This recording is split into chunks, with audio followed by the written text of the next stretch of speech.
Alhamdulillah, Alhamdulillahi Rabbil Alameen, wassalatu wassalamu ala Rasul al-Kareem, wa ba'd.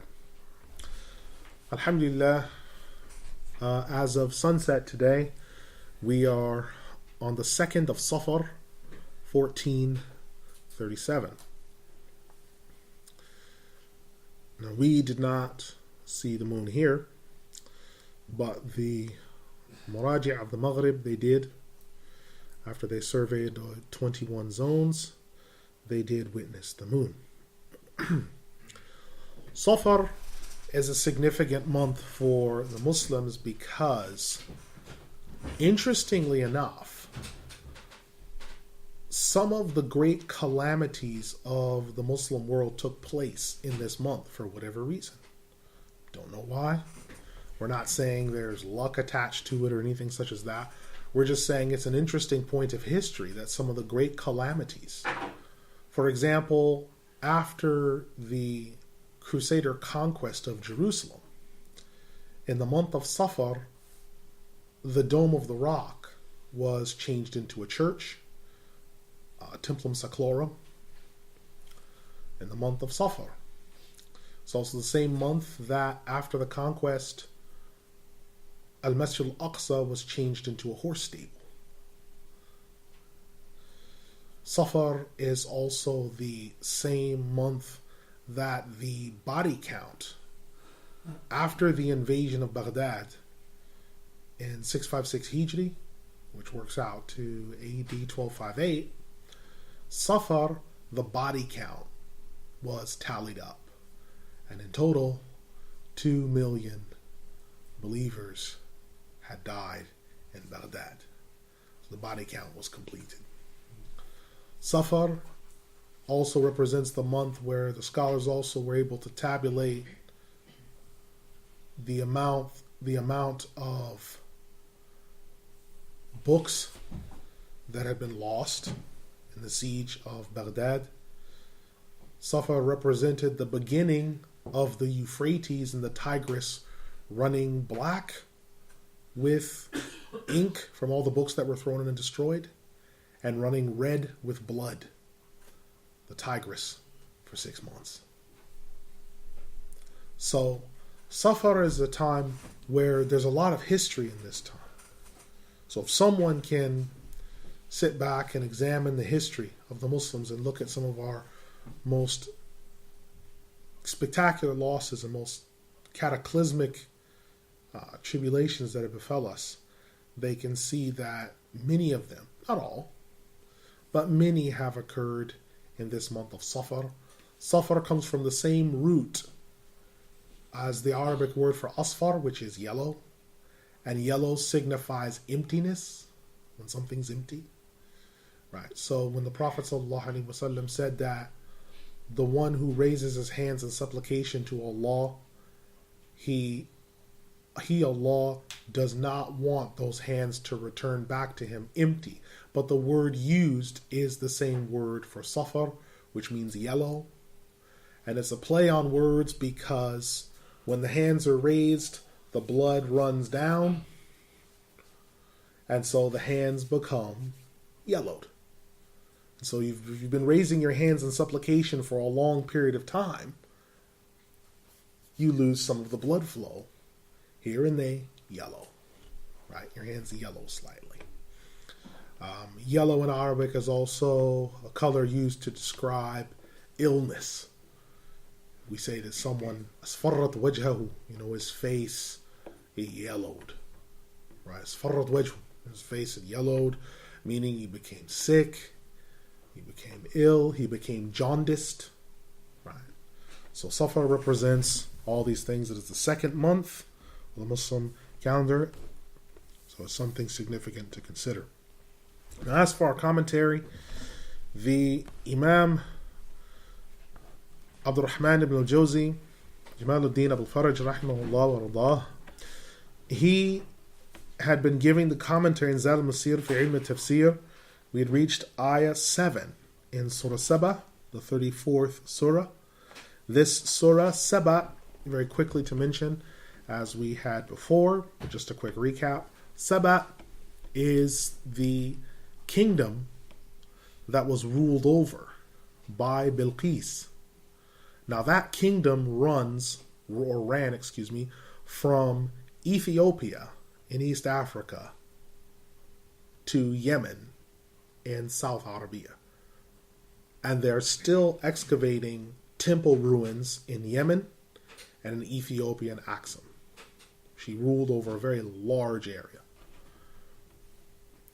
They have currently, in an area called Madib, they are excavating the temple, a series of temples that she had built.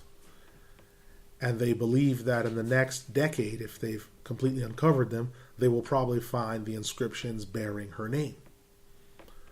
So we know that this was a historical woman that lived, a real queen that lived. The unbelievers have not been so forthcoming with the admission, but now they are having to face that there is historical merit in the Book of Allah. Now the Imam Ibn Al-Jawzi rahimahullah, he starts off his commentary on this portion by saying, quote, "And the Exalted One has mentioned to us in his revelation, shall we not show you a man who shall inform you, saying, indeed, he shall inform you of affairs, that you shall be brought about to be a new creation," meaning that you'll be resurrected. So the unbelievers are answering and claiming, how can it be that we will be resurrected? And how can this man make such a claim that we'll be resurrected? The unbelievers then go on to say, in the words of the Exalted One, أفترى على الله كذبا أم به جنة بل الذين لا يؤمنون بالآخرة في العذاب والضلال البعيد أفلم يروا إلى ما بين أيديهم وما خلفهم من السماء والأرض إن نشأ نخسف بهم الأرض أو نسقط عليهم كسفا من السماء إن في ذلك لآية لكل عبد منيب ولقد آتينا داود منا فضلا يا جبال أوبي معه والطير وألنا له الحديد أن اعمل سابغات وقدر في السرد واعملوا صالحا إني بما تعملون بصير ولسليمان الرياح غدوها شهر ورواحها شهر وأسلنا له عين القطر ومن الجن من يعمل بين يديه بإذن ربه ومن يزغ منهم عن أمرنا نذقه من عذاب السعير يعملون له ما يشاء من محاريب وتماثيل وجفان كالجواب وقدور الراسيات اعملوا آل داود شكرا وقليل من عبادي الشكور فَلَمَّا قَضَيْنَا عَلَيْهِ الْمَوْتَ مَا دَلَّهُمْ عَلَى مَوْتِهِ إِلَّا دَابَّةُ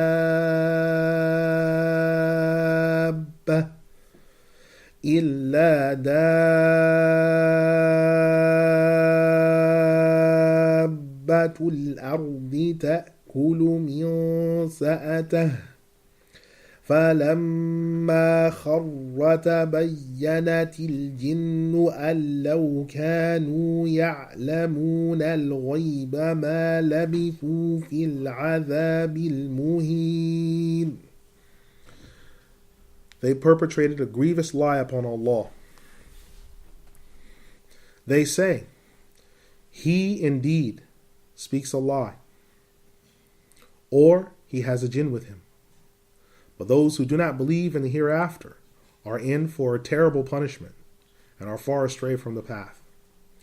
Don't they look at what is in front of them and what's in back of them regarding the sky and the earth? If we willed, we could have caused the earth to swallow them up, or we could have caused a portion of the sky to have fallen down upon them. And that is a sign for every slave that has awe of his Lord. We already gave Dawood a great virtue from us, saying, O mountains, join in chorus together with him as well as the birds. And we made iron pliable to him, so that he might work with it, saying and declaring to him, so fashion coats of mail, and be soft, so that plates of armor might be made, and do righteousness. Indeed, I see. Inni bima ta'maluna basir. Indeed, I see all of what you do. And to Sulaiman, we subjected the winds as a tiding for 1 month's journey, and its blowing of wind for 1 month's journey. And we also gave him a gushing spring of molten brass. Also, he had from the jinn those who worked in front of him with his permission and the permission of his Lord. And they carried out from among those jinn our will, and those who did not, we caused them to taste a grievous penalty. They worked for him whatever he so willed.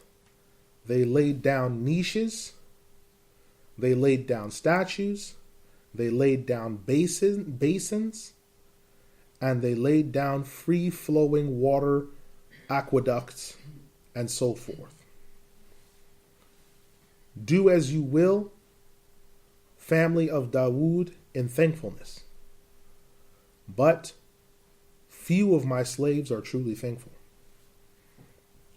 And when we had ordained upon Sulaiman death, no evidence had been shown of his death except a tiny creature of the earth that ate away at his staff.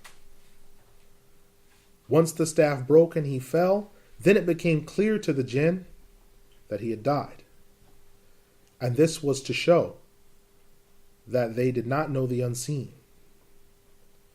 And they are to remain, those who go into this, for a terrible penalty that is everlasting. Surah Saba, the 34th Surah, ayat 8 to 14. So the unbelievers had said, he claims that we will be resurrected. He's making a lie against Allah. And they make this question and charge in surprise and rejection. Or they say that he has a jinn with him or he's possessed. But Allah refuted them by saying, but indeed, those who do not believe in the hereafter have a great penalty to come and are far astray from the path. Meaning, the matter is not like what they claim. So the bal being used in the beginning of the ayah, balil ladina, means on the contrary. It is not just as you say, that he's either lying or he is demon possessed, but those who do not believe in the hereafter. And this includes those who deny the resurrection. They will be resurrected in the hereafter with a grievous punishment, and they are far astray from the truth in this earthly life. Then he, Allah, preached to the unbelievers by saying, don't they see and look at what was from before them and from behind them, from the earth and from the sun, from the sky and the earth? And that is that the human being, whenever he looks towards the sky and the earth, they are in front of him and in back of him, on his right and on his left. So wherever you are, the earth is there. It is as if he, Allah, is saying, wherever they are, there is my earth, there is my sky, and it surrounds them. And I have the ability over them. It is as if Allah is saying this: if I willed, I could have swallowed you up with the earth. If I willed, I could have caused a portion of the sky to fall down upon you. Indeed, in that, meaning what they see of the skies and the earth, is a sign, meaning a proof on the power of Allah to resurrect them or to swallow them up in the earth. For every slave that is in awe of him, meaning in order that he might return back to the obedience of Allah and consider the greatness of the creation that he sees. This next portion, we already gave Dawood a great virtue from us, is at the mark of the 3/4 place of the 43rd Hizb.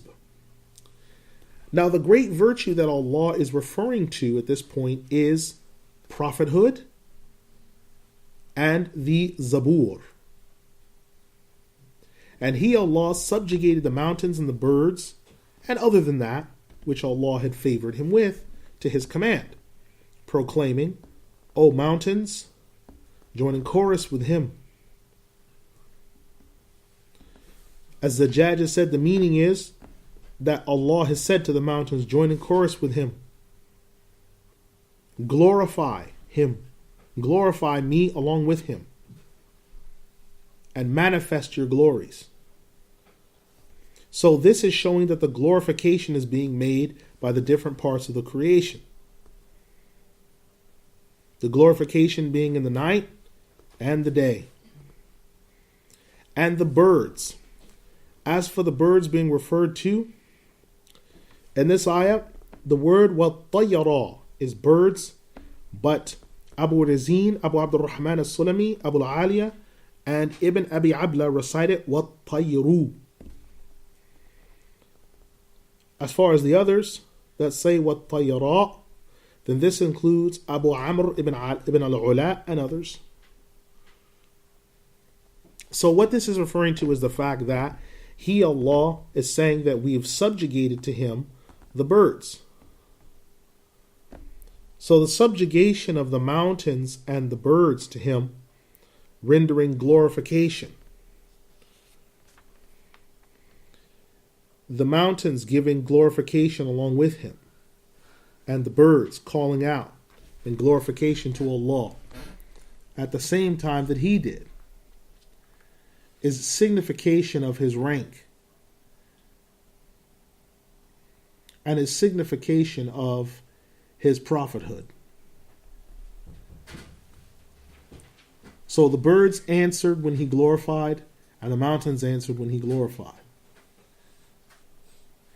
And this was most likely occurring when he was reciting the Zabur with his noble voice.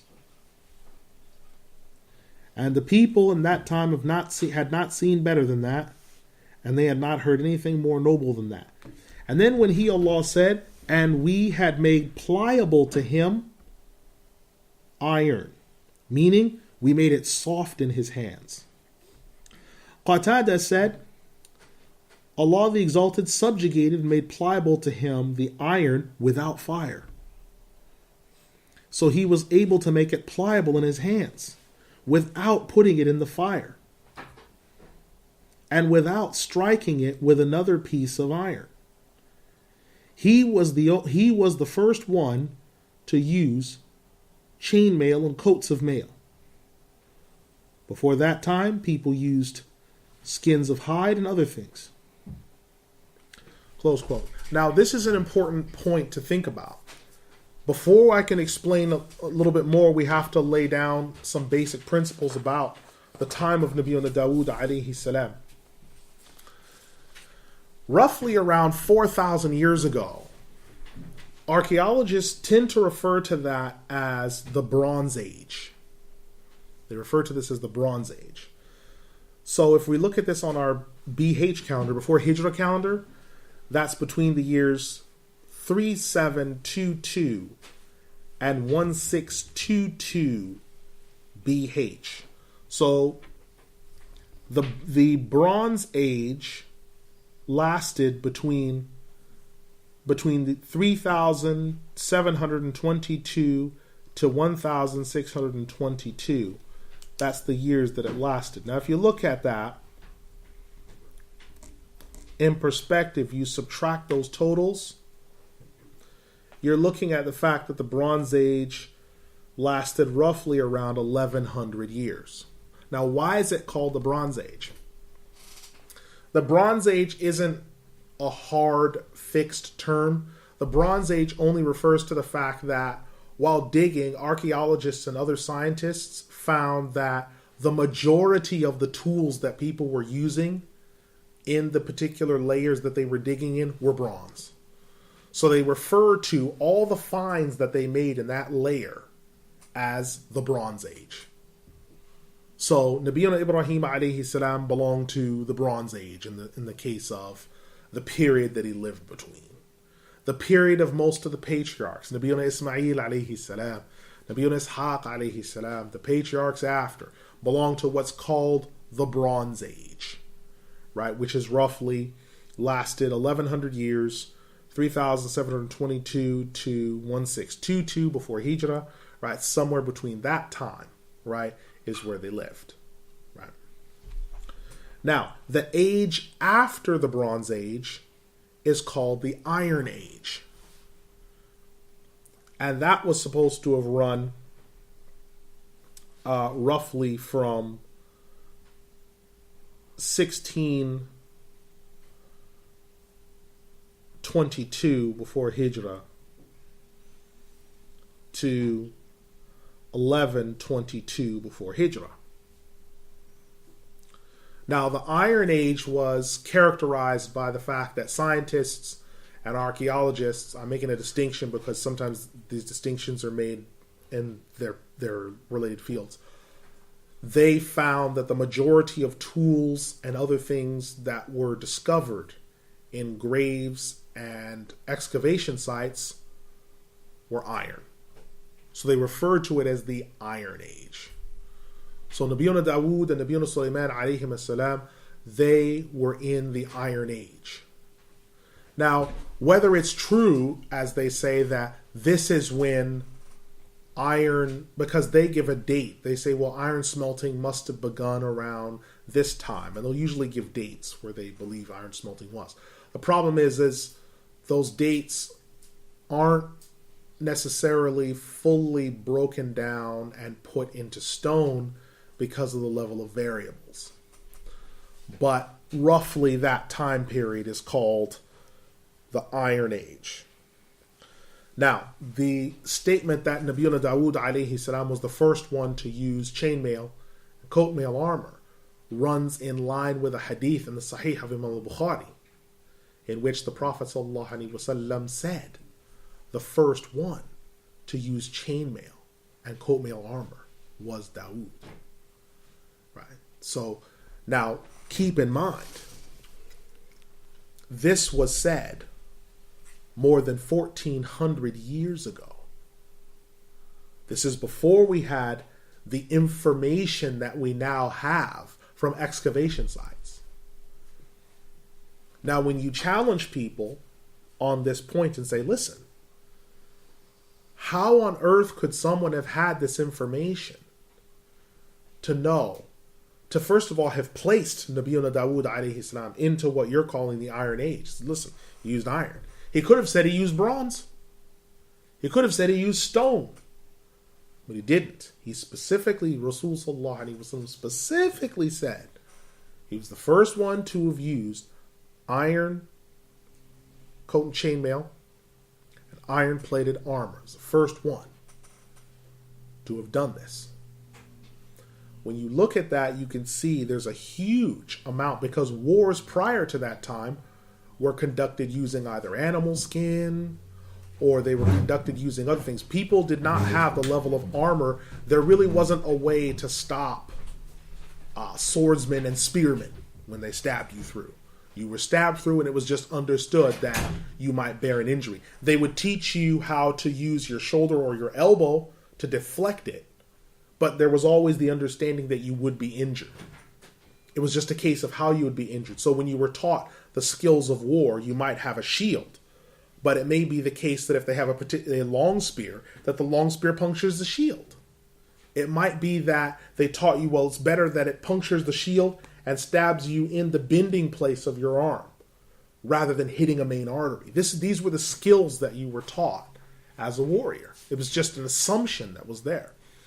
But Nabiyuna Dawood alayhi salam changes our whole understanding of warfare by bringing in metal, because now you had people who could go into a battle and could emerge unscathed.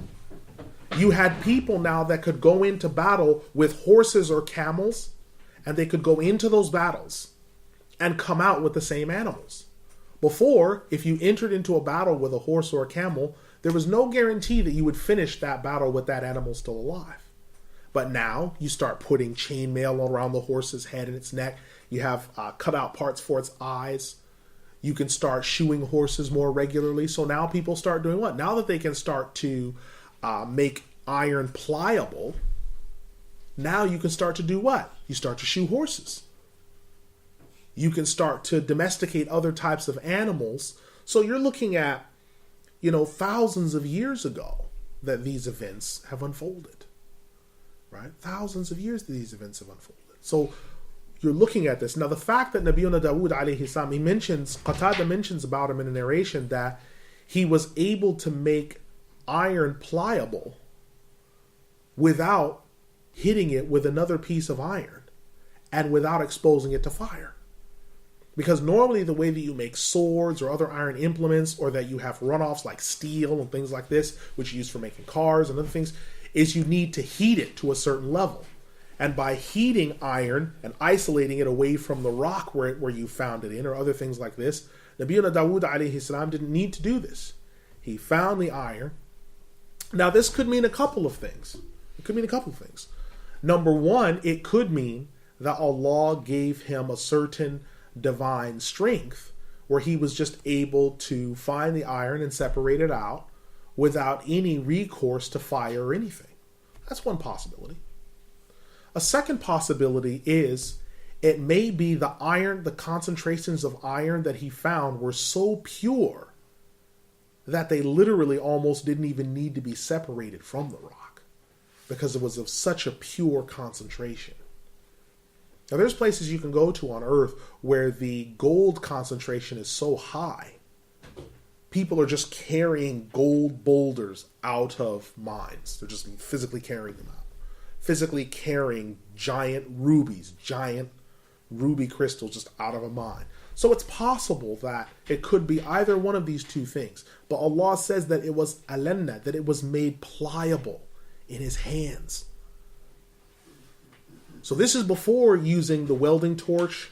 This is the old style of doing things. No helmet needed. It's just pliable in his hands.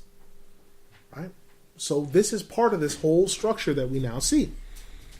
Now, then the Imam rahimahullah, he goes on to say, quote, and then we said, when the Exalted One said, so that you might work with it and act with it, meaning the amounts of iron in your hand, as the judge has said.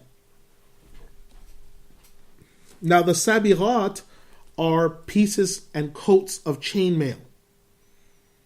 The scholars of commentary say, he used to take iron in his hands and he would run it into his hands as if it was the droppings of an animal, and it would drip, and he would work with it however he wanted to, and he would form chainmail in part of a day, and he would sell it for a great deal to other people who were buying. He would eat from the wealth that he made and give sadaqah from the same wealth. So the wealth that came from making the coat mail and chain mail, it was used for wearing in battle. And he made so much of it to the point where he had extra. And when he wore chainmail, it would drag on the ground. So according to his needs, he made it. Ibn Qutaybah mentions also as well that sard, fi sard, that he would also use it on his saddle, which means that the animals that he used in war, he would saddle them in it. So that way his saddle was also protected in it.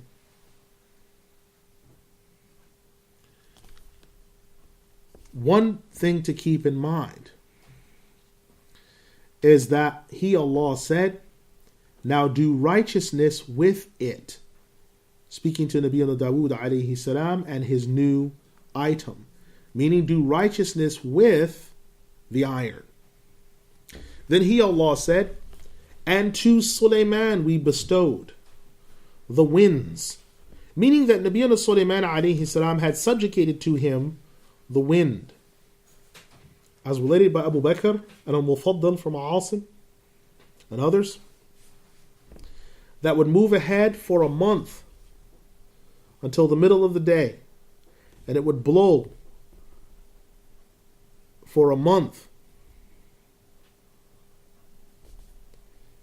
And he was given this as a favor. Al-Hasan al-Basri has said, when Nabiyyuna Sulaiman alayhi salam would march out with his horses after the prayer, he would saddle them up. But Allah gave him better than that, and gave him a horse that was better, and gave him a steed that was better, which was the wind. And this wind would blow out, coming down from Damascus. And he would use the wind currents to ride into battle. And when Allah says that he was given a spring of molten brass,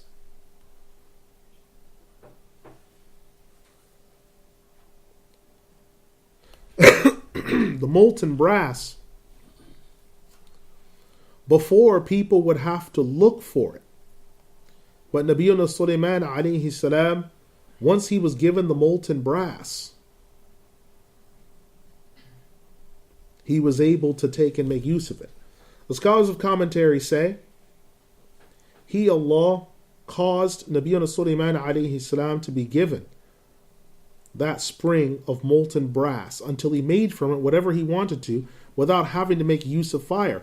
Just in the same way that his father, Nabiyyuna Dawood alayhi salam, had been given iron that was pliable without the use of fire. Now this spring of molten brass,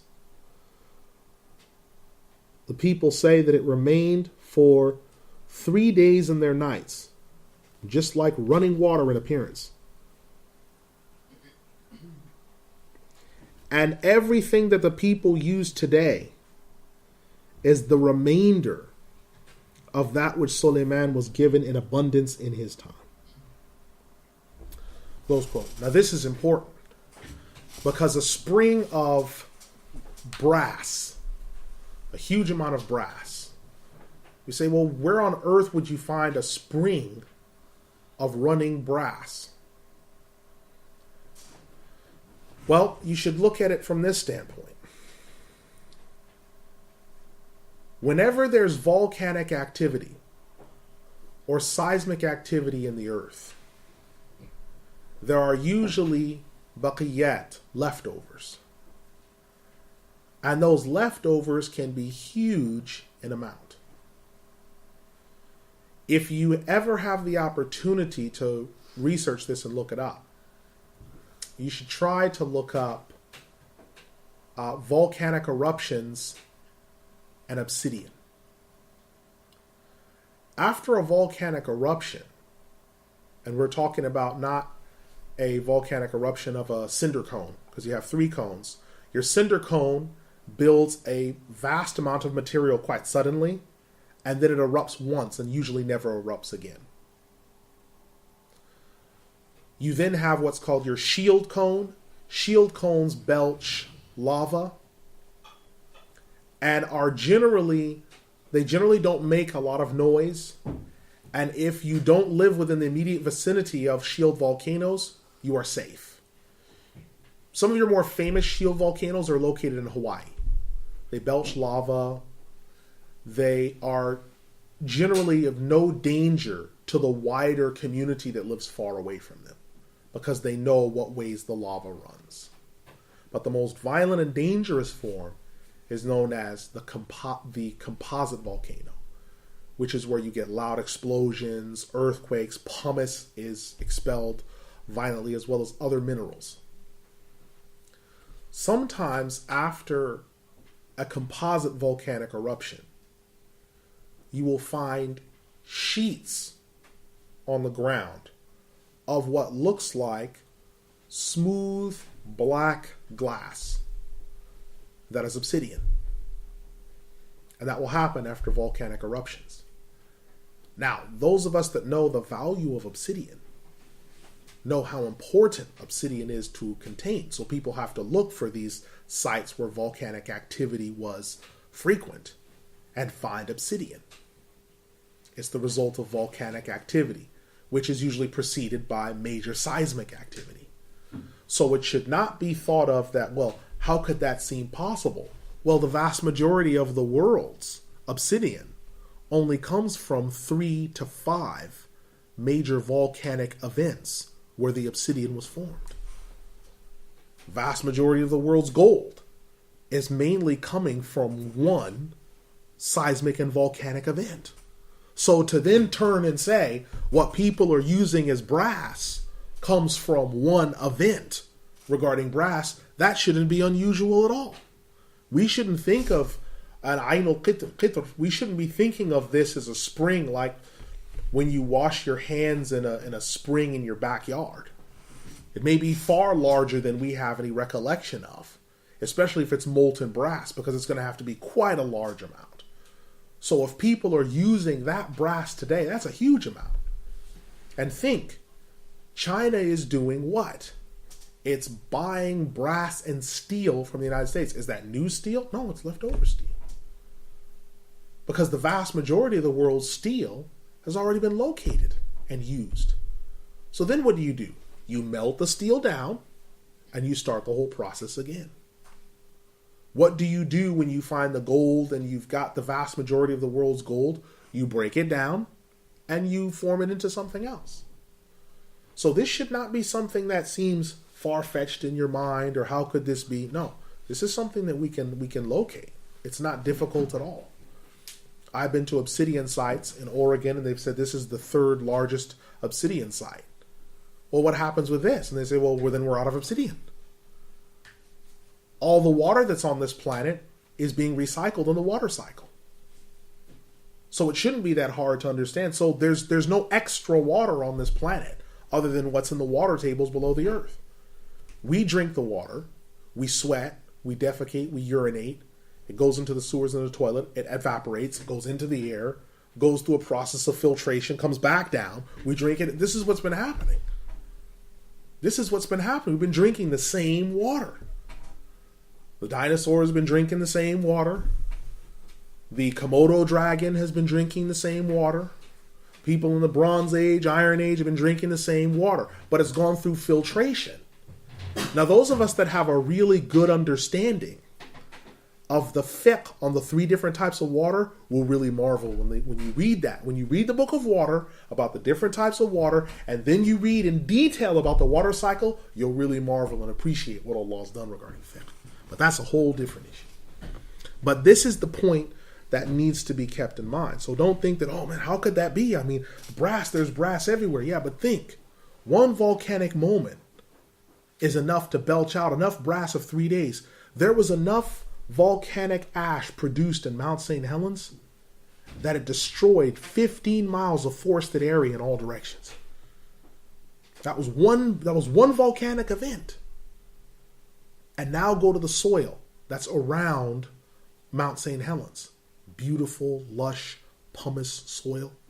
Everything grows in the humus soil. Everything grows in it. The trees have all grown back. The lake is so beautiful. Why? From one volcanic event. One. So just think about that.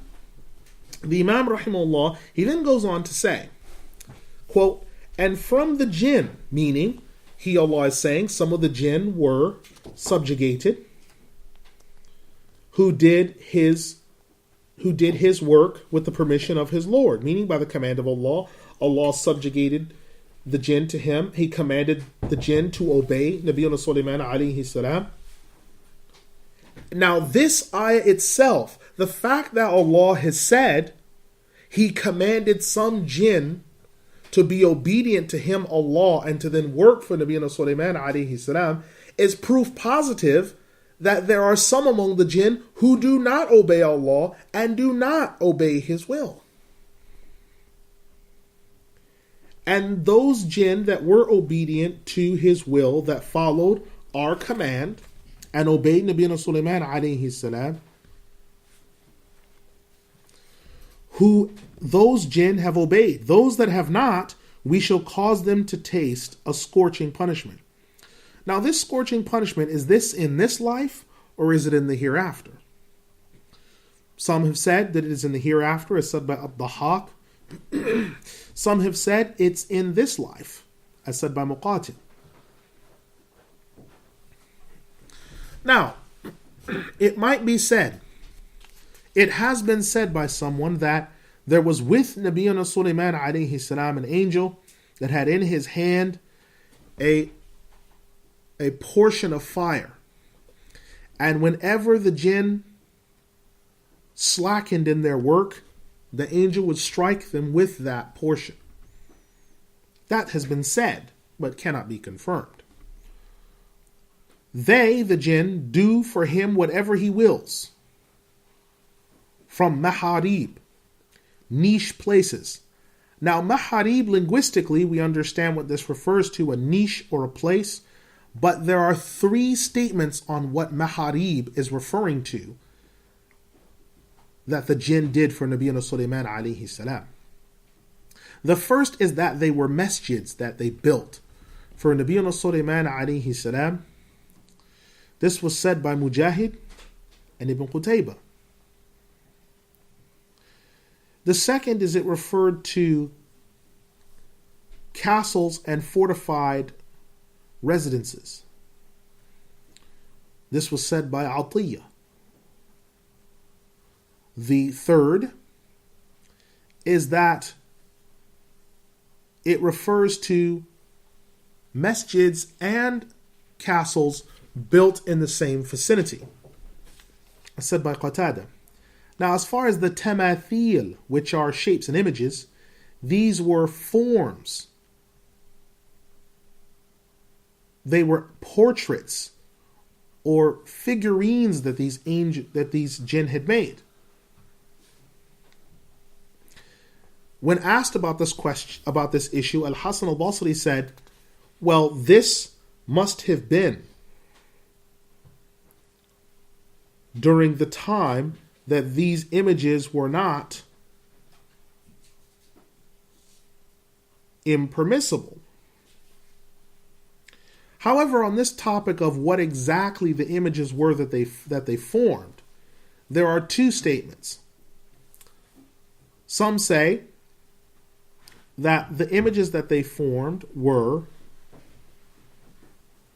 of peacocks,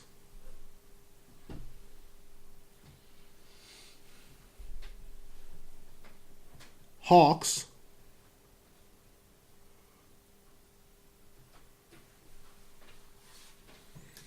and other fearsome creatures that were then gilded onto his throne, the throne of Nabiyyuna Sulaiman alayhi salam, and the steps of his throne.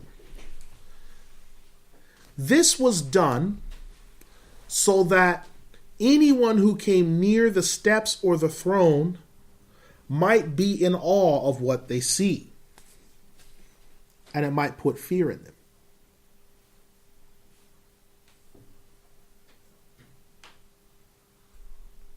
This was said by Ad-Dahhak.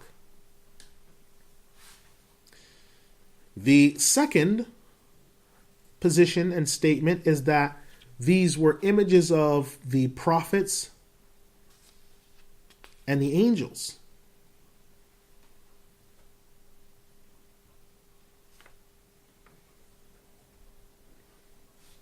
And this was so that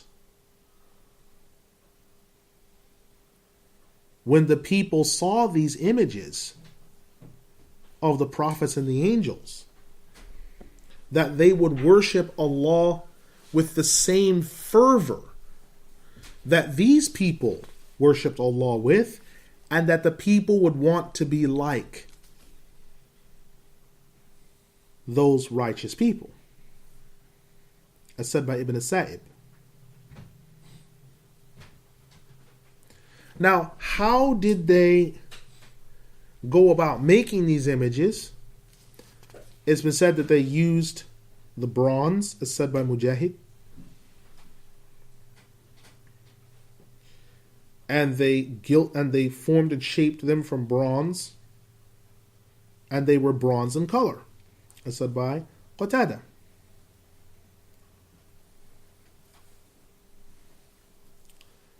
And there were also, Allah says, وَجِفَانٍ كَالْجَوَابِ, large basins. And a large fountain that had water running in it.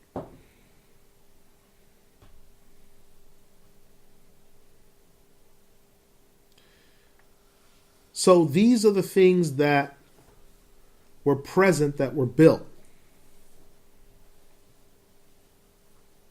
The scholars of commentary say they did all this work for him, working, and that at one basin you would be able to get 1,000 men gathered that could eat and drink from it.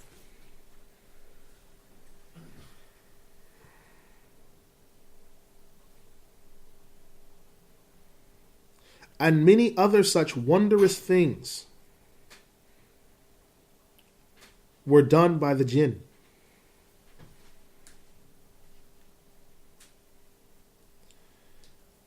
And then Allah the Exalted at the end of this says, so do righteousness, family of Dawood, and gratefulness to me.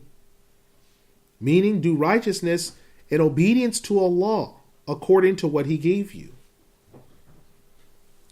But when we ordained for him death, meaning Nabiyyuna Sulaiman alayhi salam, when death was ordained for him, the scholars of commentary say that the people used to say, some of them, the jinn, they know the unseen, what's going to happen tomorrow.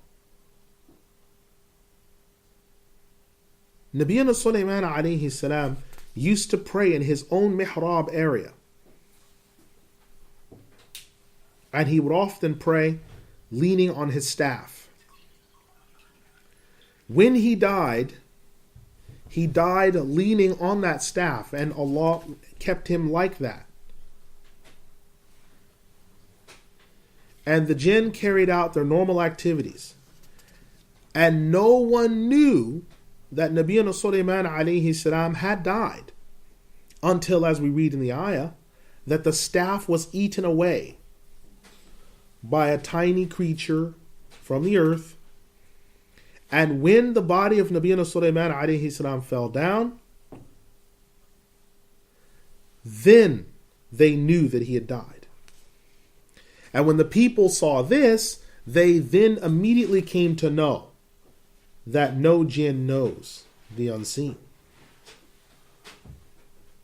Nabiyyuna Sulaiman alayhi salam, it has been said that he asked Allah the Exalted to prevent the jinn from knowing of his death, to keep it concealed. So Allah kept it concealed from them for a period of time. Now, the reason why he asked this is because the jinn used to say to people, We know the unseen. So, Nabiyyuna Sulaiman alayhi salam wanted Allah to belie their false claims. And it was also because there was still some work to be done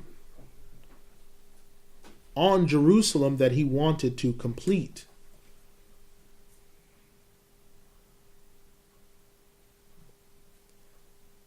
And he wanted this to be done in a way that they would not know. So when Allah says, Dabbatul ard, a creature from the earth took a hold of it. A small creature. The word minsa'a means a staff used for walking. Because someone leans on this particular staff is different from asa. Asa might be used for herding sheep and walking with. But the minsa is used for walking with and leaning on.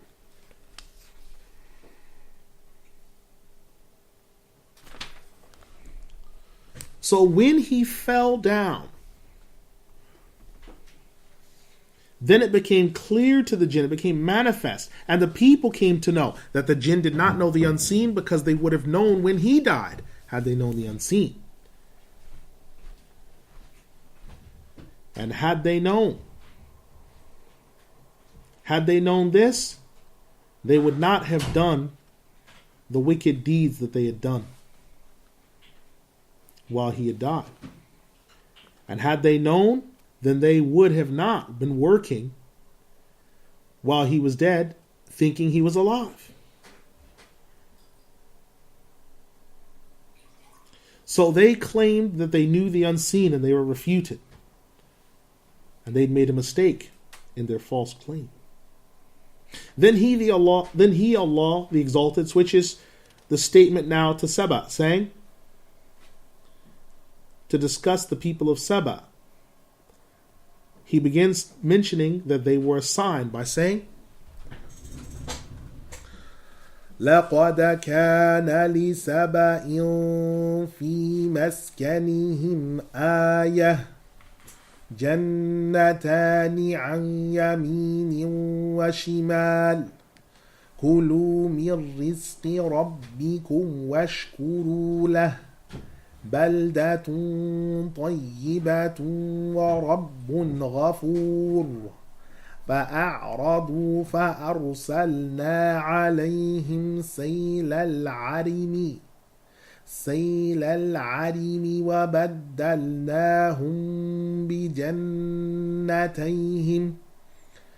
جنتين ذوات أكل خمط وأثل وشيء من سدر قليل ذلك جزيناهم بما كفروا وهل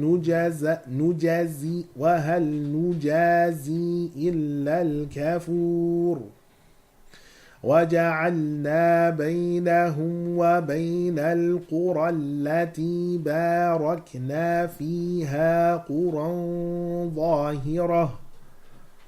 ظاهرة وقدرنا فيها السير سيروا فيها ليالي وأياما آمنين فقالوا ربنا باعد بين أسفارنا وظلموا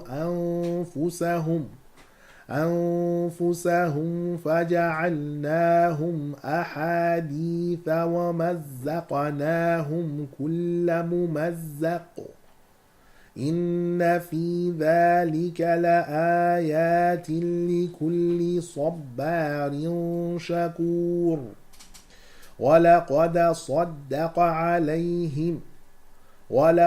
صدق عليهم إبليس ظنه فاتبعوه إلا فريقا من المؤمنين وما كان له عليهم من سلطان إلا لنعلم من يؤمن بالآخرة ممن هو منها في شك وربك على كل شيء حفيظ قل ادعوا الذين زعمتم من دون الله لا يملكون مثقال ذرة في السماوات ولا في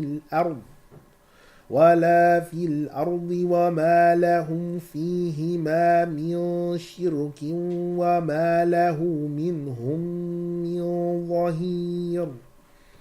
We had already given the example of Saba regarding their habitations and homes as a sign. 2 gardens on the right and the left, saying, eat from the sustenance of your Lord and be thankful to him. It was a blessed and pure land, and a Lord that is forgiving indeed. But they turned away, so we sent upon them a terrible calamity, and we replaced what they had with 2 bitter gardens that gave bitter fruit and very little after. That is how we should reward them because they rejected faith.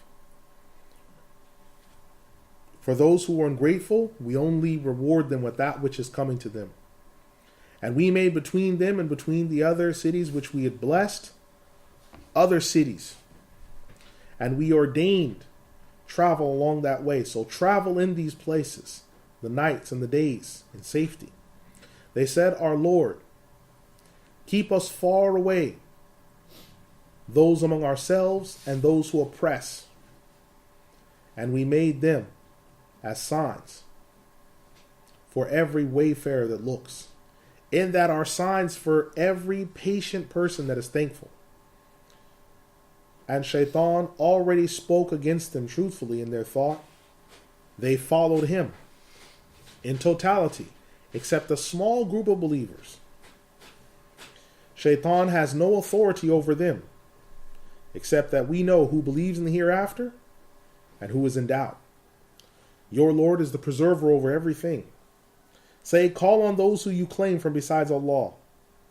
They have no dominion of an atom's weight in the skies nor the earth, and they have no share in it at all, and they have no way to be dominant at all. Surah Saba, the 34th Surah, ayat 15 to 22. When the Exalted One mentions the people of Saba, Ibn Kathir, Nafi', Abu Amr, Ibn Amr, Abu Bakr from Asim recited as Fi masakinihim, whereas Hamza, Hafs from Asim recites it as Maskanihim. Al-Kasa'i and Khalaf recited as Maskinihim. The scholars of commentary say Saba being referred to here is a tribe which are from the children of a man named Saba ibn Yashjub. Saba ibn Yashjub, he is the son of Ya'rub ibn Qahtan. This being his full name then, Saba ibn Yashjub ibn Ya'rub ibn Qahtan. Now we've already mentioned these people in Surah An-Naml, the 27th Surah, ayah 22.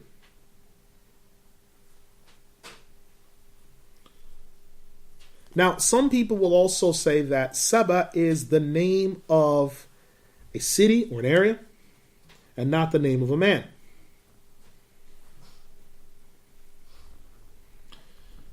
However, it is a title. As the judge has said that whoever should say Li Saba'a, then this is talking about the tribe. But whoever should say Saba'in, then this is the name of an individual. So one is the name of the city or place, one is the name of an individual. He, Allah, says He made it a sign in which they have 2 gardens or trellised areas. Now let us look at the discussion under, let us look at the matter under discussion.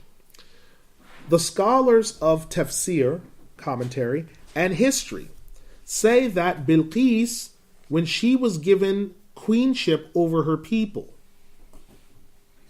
this caused fighting among her people over the water of their valley. She commanded them to obey and to cease with the fighting, but they would not obey her. So what happened is she stepped away from her queenship and throne and retired to her palace. But so much evil happened among the people, they regretted not having obeyed her. So they came to her and they sought her out and asked that she return to her queenship. She abated. They said, "You will return. You will return. Or we'll kill you." She said, "You don't obey me, and you have no minds in your heads." They said, "We swear we shall obey." So she came to their valley, and it had been raining, and she came to the dammed area, which was several days' travel.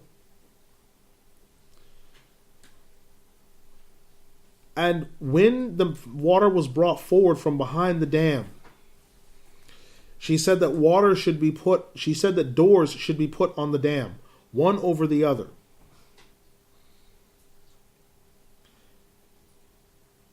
And that there should be 12 waterways so that the water can flow out and it can be used for irrigation purposes. Now these ayat are referring to these moments and those just before she meets Nabiyana Sulaiman alayhi salam, which we've covered in Surah An-Naml, the 27th surah, ayat 29 to 44. Now, after this event where the dam was resolved and the water fighting stopped and the doors were built and the runoff streams were prepared and the irrigation ditches were dug and the water was managed, the people stayed upon their state at that point. She wanted this dam to be finished so that no further tribulations resulted. But the people had become more desirous of the water. Originally, what the people wanted of the water, they would open the doors of irrigation and take what they needed from the water. And they had 2 large trellised gardens on the right of the valley and on the left. And they irrigated their lands. Their fruit and vegetation became much indeed. And when the women would carry back pails of water as well as the fruit and vegetation from the fields.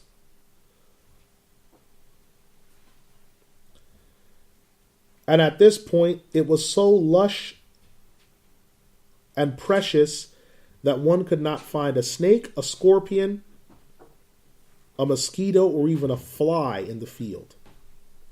A stranger would pass by that land and he would have insects on his clothes, but the insects would often die off because of how pure the soil was, that there was no way for vermin or pests to live. The soil was all pure, and so insects would die. He, Allah, commanded them, eat from the sustenance of your Lord, be thankful to Him, and this pure and noble land. So the land was kept pure and wholesome. It wasn't overgrown, and it wasn't over irrigated or overworked. There was nothing in it that would harm anyone. And you have a Lord that is forgiving, meaning Allah is a Lord that is forgiving. Now there were 13 other cities that were tributaries to this dam project. And Allah sent to them 13 prophets. But they denied each and every single one of them. And they did not even appreciate the favors of Allah. So this is why Allah says, فَأَعْرَضُوا فَأَعْرَضُوا is a sense of urgency in which it shows that they immediately denied the messengers that were sent to them. They ran away from the truth. They denied their prophets. So He, Allah, sent against them a very strong punishment. Now, the punishment was one in which they could not overcome or stop. As said by Ali ibn Abi Talib from Ibn Abbas, as well as Ibn al-Arabi, mentioned that it was a destruction that they could not stop. This was also said by Qatada, Ad-Dahhak, and Muqatil. It was a calamity that struck them.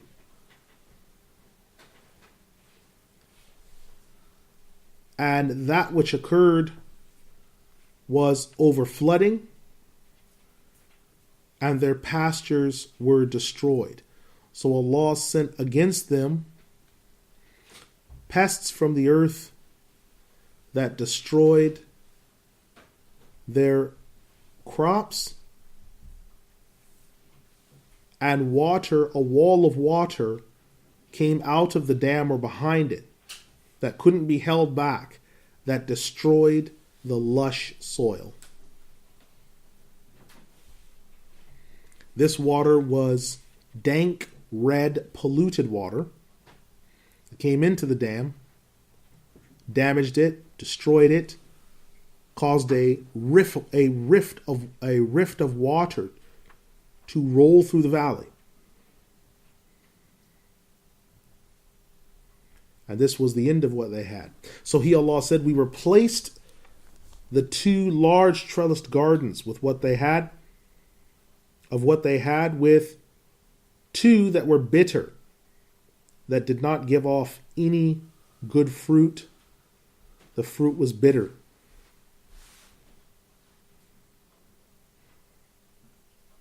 This meant that thorny, prickly trees grew, because the word that is being used, khamt, means the bitter tamarisk, and also the fruits that come from them are thorny. This is the understanding of the vast majority.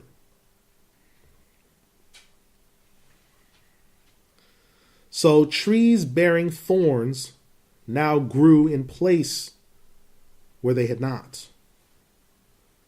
The soil was now bitter, and bitter trees grew from that soil. And none of what they had had before remained.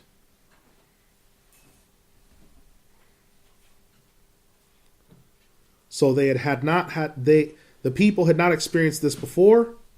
Now, none of what they had that Allah had given them previously remained. He, Allah, then says, and this is how we had rewarded them, meaning by replacing what we'd given them, rewarding those who reject faith, and those who reject faith will only be given though that which they receive as their reward that is befitting them.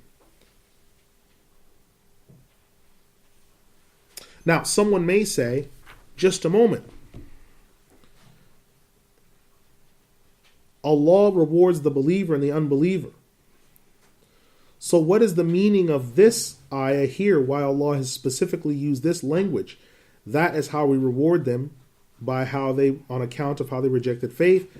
Shall we not reward except the ungrateful? What does this mean? Meaning the believer is rewarded, but he's not rewarded in the same way as the unbeliever. Because the unbeliever is rewarded on account of his sins, and the believer is rewarded on account of the reward of his deeds, and he receives the virtue of that.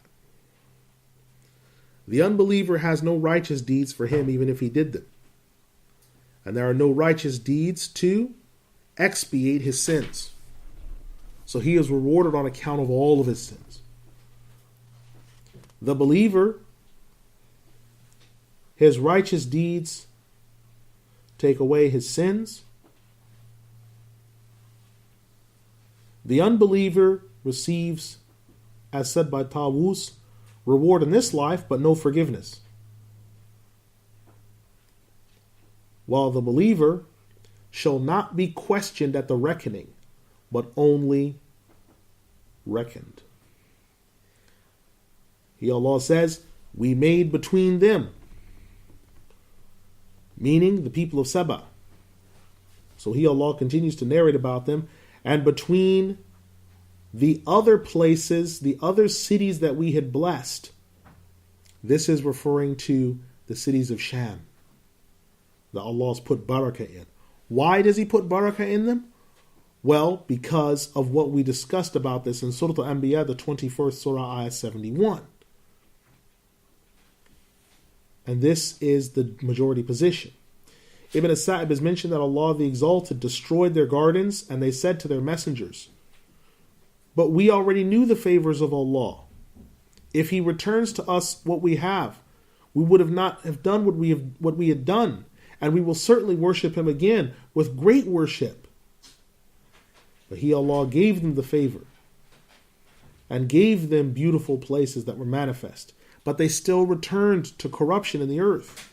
And they said, get away from us and stay far from us. But He, Allah, put between them a number of cities and gave them their rewards. And so the people moved out and they moved to other cities. So now travel forward in the days and nights as safe in this area and look at what happened to these people.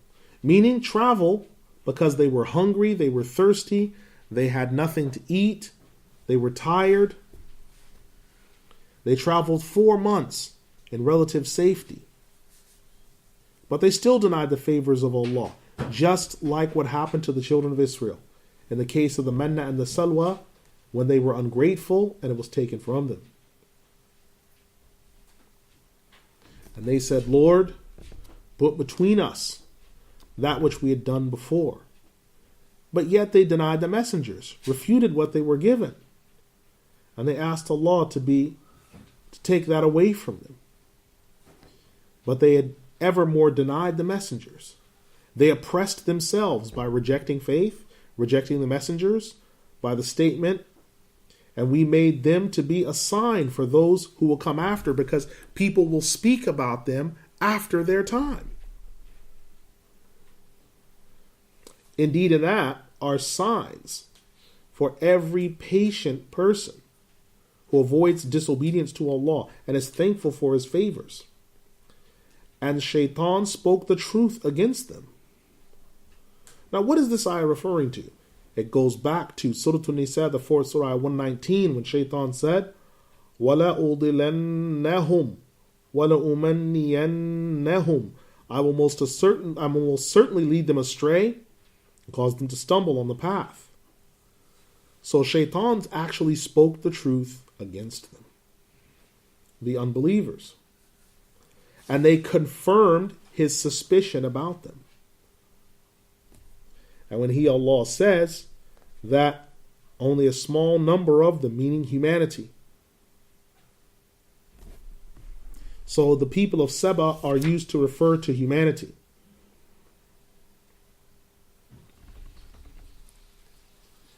Yet He has no authority over them. Now, we've already discussed this in Surah Al-Hijr, the 15th Surah, ayah 42. Hasan al-Basri has said, so He, Allah, did not give him any dominance over them in anything. except that he would call them to disobedience and deception, and they would listen. Other than that, he has no authority over them.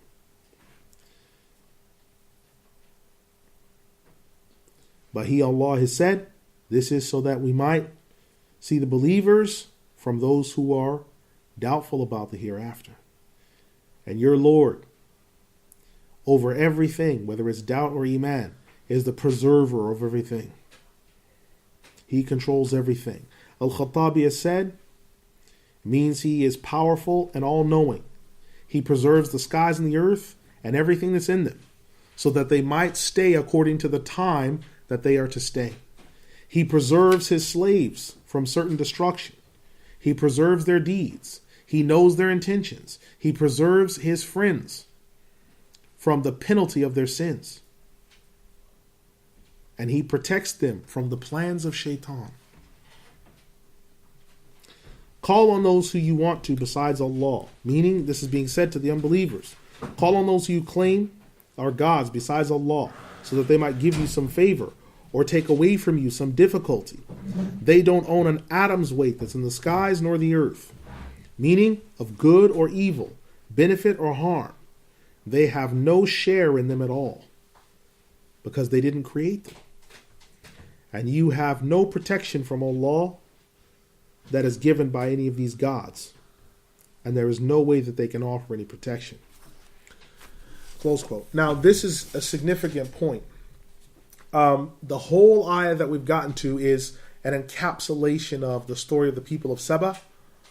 And the people of Saba is dealing with the people of Bilqis's time. Now, we already discussed in the introduction that Bilqis was the queen over Saba, and Saba's kingdom stretches from Ethiopia, goes across the Arabian Gulf, and goes into past that body of water there, and then goes into Yemen. So her kingdom spread over that area. Now, she was a very well-known queen, which now we see from the inscriptions, the temples that she left behind, the palaces. A really interesting book that you might want to look at that covers her is called, they've misspelled it into English. I don't know how this happened, but it's Saba. But for some reason, they keep insisting on spelling it Sheba. I don't know how, but this is what's happened. Now, the book that you'll want to take a look at is referred to as Queen of Sheba, Treasures from Ancient Yemen. Queen of Sheba, Treasures from Ancient Yemen. Now, in ancient Yemen, there is a very large dam known as the Ma'rib Dam, which has the exact description as what's in the Qur'an. Interesting thing about it is this dam was covered before it was excavated for thousands and thousands of years.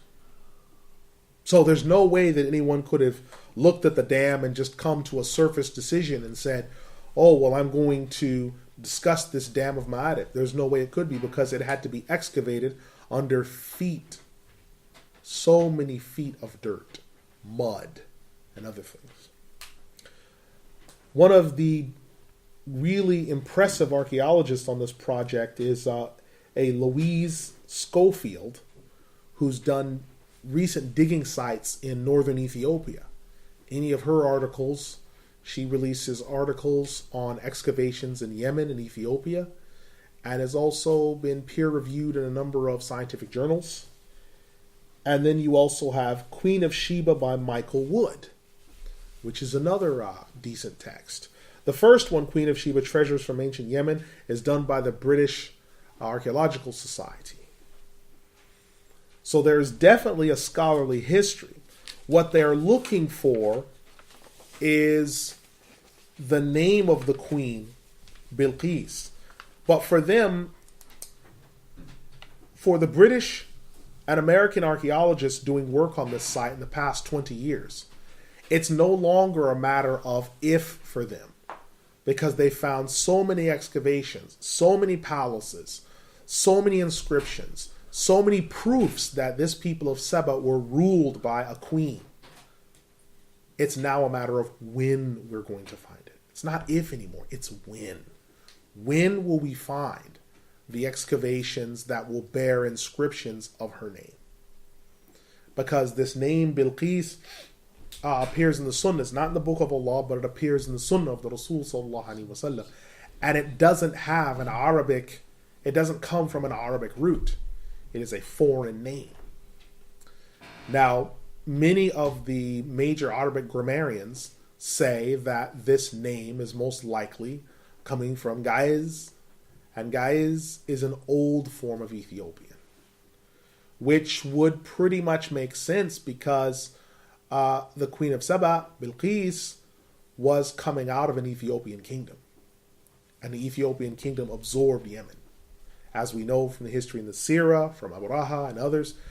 And the Ethiopian monarchy, which was around for some 3,000 years, claims that its first king was the son of the Nabi Sulaiman alayhi salam and Bilqis. And the kingdom stretches from there. The book Kebr Nagast, which has now been translated into English, which is a history of Ethiopia's monarchy up until today. The translation is decent, but some of the English is a little bit antiquated because it was done in the early part of the 20th century. There's one edition of Kebr Nagast that has facing text in Ethiopian. So you have the Ethiopian text, then next to it is the English. It's worth a read. The edition that I've seen is, I think it's 600 pages, the edition that I've seen. But there are other more critical editions. I imagine now it's probably been translated again, and the English has probably been cleaned up much better. And for those that want that take a more purist standpoint, because it's got the facing page with Ethiopian, you can go out, buy an Ethiopian dictionary, underline words, and look up things yourself. It's not that hard to learn an alphabet. There's only 26 letters in the Ethiopian alphabet. Now they change based upon whether they're in the beginning, middle, or end of a word. Same thing as Arabic, because it's a Semitic language. People look the same. But it is well worth the read. So the reason why I'm giving you these books and this historical information, I think since we've been doing the Tafsir, I must have recommended maybe in the neighborhood of between 75 and 110 books. Because I'm trying to show you that when the speech of Allah touches on history, it's not a history book, it's a revelation. When the speech of Allah touches on history, it's accurate. Because the one who revealed it is the Lord over all history.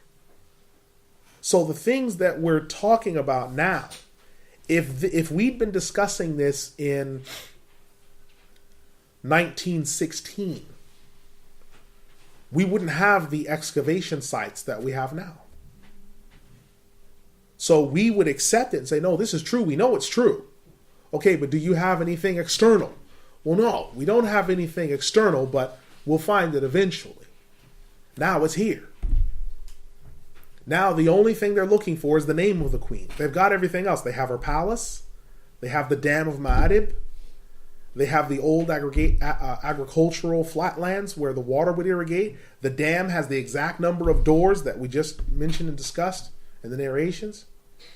We found the old temples, the gods that they used to worship. We know that it was an astral deity. And we know that their chief deity was the sun, which we found, which has been mentioned in the Qur'an, that they bowed down to the sun. That's in there. It's been found. It's there now. So now, and the interesting thing about it is the people that have done all the digging aren't even Muslim. Because the Muslims are like, well, if it's there, it's there. But we know it's in the speech of Allah. So we haven't been digging, a lot of us. But the unbelievers, we must find it. We must find it. Because some of them have a curiosity to say, okay, could it be true? Because some of them are agnostics, some of them are atheists. And some of them just want to do the digging because a lot of the people that are doing these excavational digs, you have to remember, some of these are private companies. And these private companies are Orientalists. What are the Orientalists? Your early Orientalists. I'm not talking about your fringe Orientalists like your Patricia Crone, your Michael Cook, which is just, it almost doesn't even deserve being spoken on the tongue because you have to wash your mouth out after mentioning these people. But we're talking about the original Orientalists, Wellhausen, Schacht, these types of people, Wellhausen, Schacht, these levels of people, they studied the Arabic language. They studied Aramaic. They studied them. They spoke them. They read and wrote these languages. And they went on archaeological finds because these people, originally Orientalism, had started out in the field of higher biblical criticism. They took the Bible, they learned the language, they broke it down, and they dismissed it. Because they were able to find cracks and errors in the Bible. The moment they found the word peranu, piramsu in the Bible, which was an expression that was not used until thousands of years later, which would mean that it was redacted, they dismissed the Bible.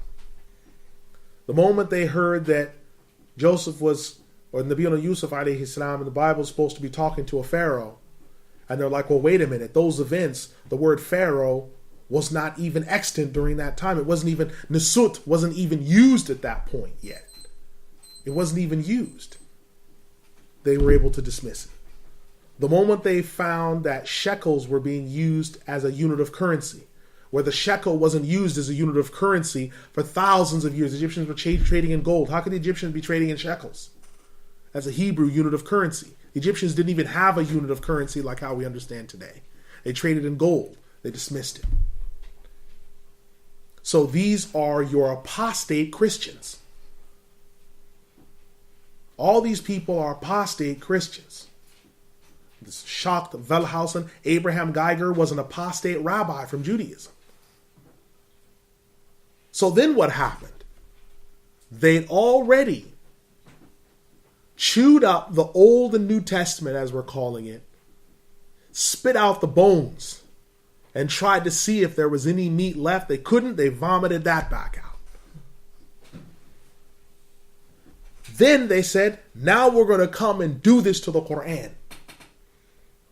The problem was they started going into the Muslim world and digging these excavations and finding inscriptions and finding things.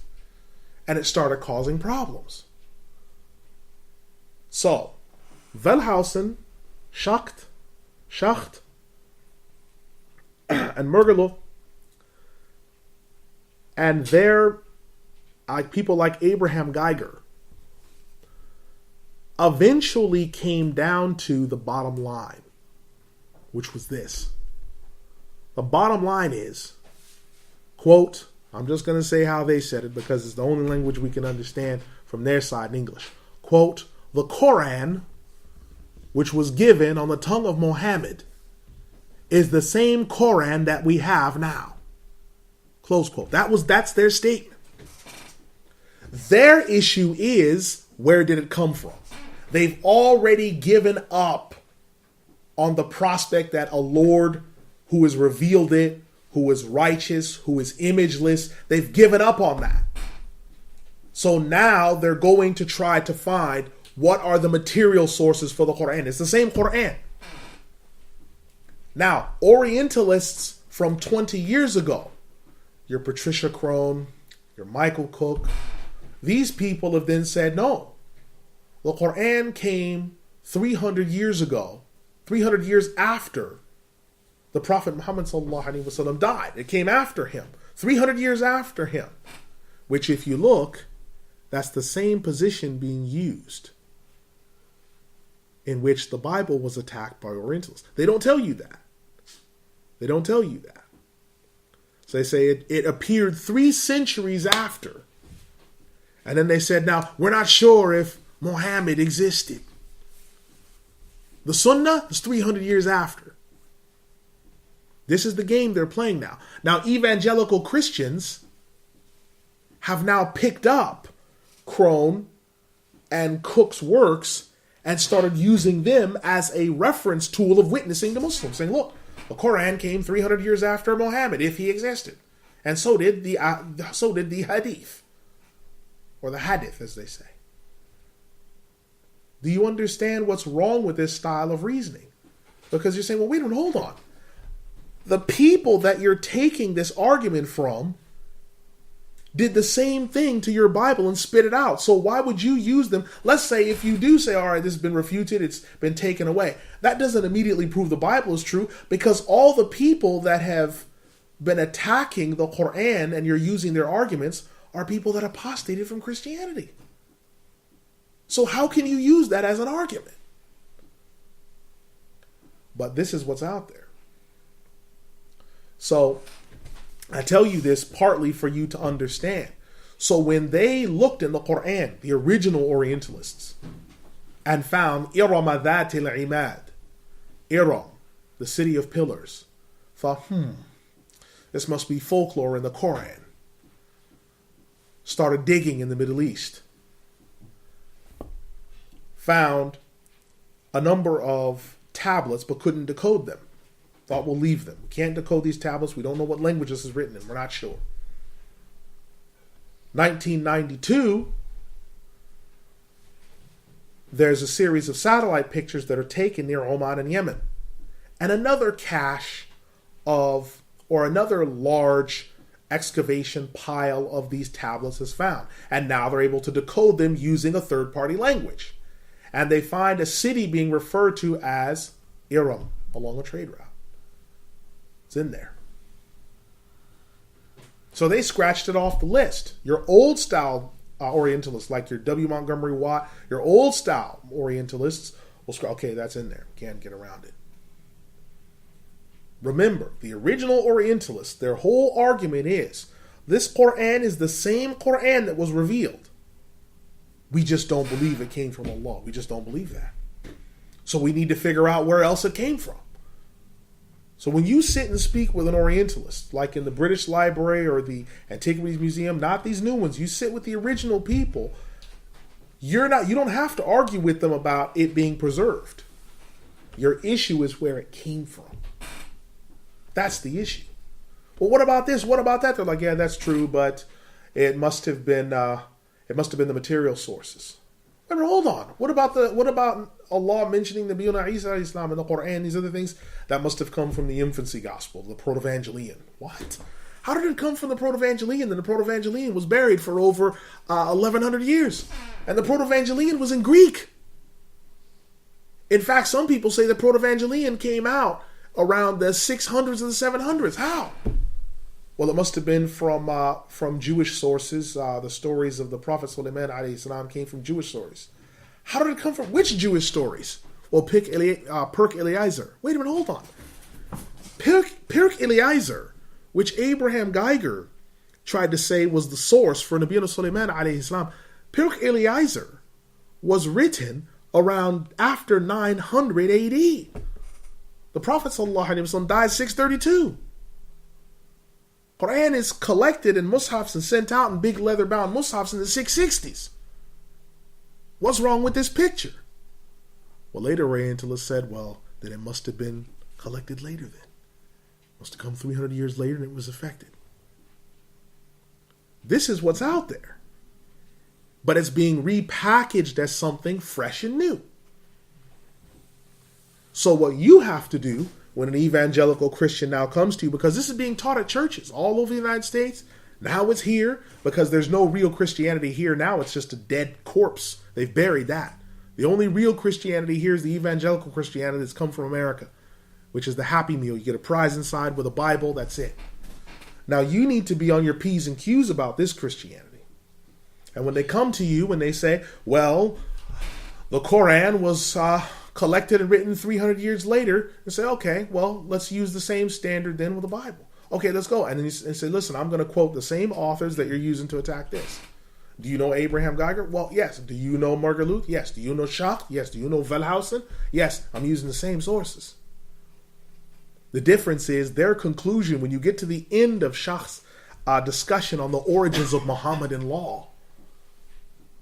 He's not disputing that this is the same Quran. It's not disputing it's the same Sunnah. His situation is he's saying it was borrowed from the Romans.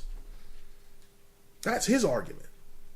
But what they are clear on is that the Bible is a farce. They say, LSA Budge says that the Bible came from the walls of Egypt's hieroglyphs. He calls it a 9th century BC forgery. They don't say that about the Qur'an. No one in their right mind says the Qur'an came from the walls inside of Egypt. There's too much difference. That's what we're up against. Then you have the Jesus Seminar, which there's a dispute on whether Jesus existed or not. You have Bart Ehrman. So I want you to understand what's out there. So now when people are going to come to you, they're going to say, you know, there's people that have said that there's mistakes in the Quran. They've studied the Arabic language. Oh, really? And who are these people? I want to know who they are. I just want the names of them. And they're going to give you the same old names. Crone, Cook, all these different people. All your people that are arguing against Islam, the Ibn Warraqs, the Ibn Warraqs, all these different people, they all triangulate and go back to a source. Crone and Cook. And they're all dismissed by well-established Orientalists as either frauds, fringe, or extremists who are ignoring history. Because all the original Orientalists agree with the account of the Qur'an's revelation. They agree with that account. They agree with how it's come down to us. They agree with how Islam has spread. They agree with that. They just say it's not from God. Well, how do we spread in a century from one side of China all the way to Spain? Well, I mean, history is filled with coincidences and different. But that's their way of dealing with it. Because they don't invest in belief in a Lord anymore. They don't believe it anymore. They don't believe it. When you speak to people like them, they say, I'm a humanist. So this is an important point. Now we'll go back to the last ayah on this page where the Imam, he says, rahimahullah, quote, and so the Exalted One, he says further, that those who claim other gods besides Allah, those gods are of no help to them. They cannot lift their condition when they're in a state of trial, nor do they have power over an atom's weight in the entire skies or earth. The Exalted One then says further, وَلَا تَنْفَعُ الشَّفَاعَةُ عِنْدَهُ إِلَّا لِمَنْ أَذِنَ لَهُ حَتَّى إِذَا فُزِّعَ عَنْ قُلُوبِهِمْ قَالُوا مَاذَا قَالَ رَبُّكُمْ قَالُوا الْحَقَّ وَهُوَ الْعَلِيُّ الْكَبِيرُ قُلْ مَنْ يَرْزُقُكُمْ مِنَ السَّمَاوَاتِ وَالْأَرْضِ قُلِ اللَّهُ وَإِنَّا أَوْ إِيَّاكُمْ لَعَلَى هُدًى أَوْ فِي ضَلَالٍ مُبِينٍ قُلْ لَا تُسْأَلُونَ عَمَّا أَجْرَمْنَا وَلَا نُسْأَلُ عَمَّا تَعْمَلُونَ قُلْ يَجْمَعُ بَيْنَنَا رَبُّنَا ثُمَّ يَفْتَحُ بَيْنَنَا بِالْحَقِّ وَهُوَ الْفَتَّاحُ الْعَلِيمُ قُلْ أَرُونِيَ الَّذِينَ أَلْحَقْتُمْ بِهِ شُرَكَاءَ كَلَّا بَلْ هُوَ اللَّهُ الْعَزِيزُ الْحَكِيمُ وَمَا أَرْسَلْنَاكَ إِلَّا كَافَّةً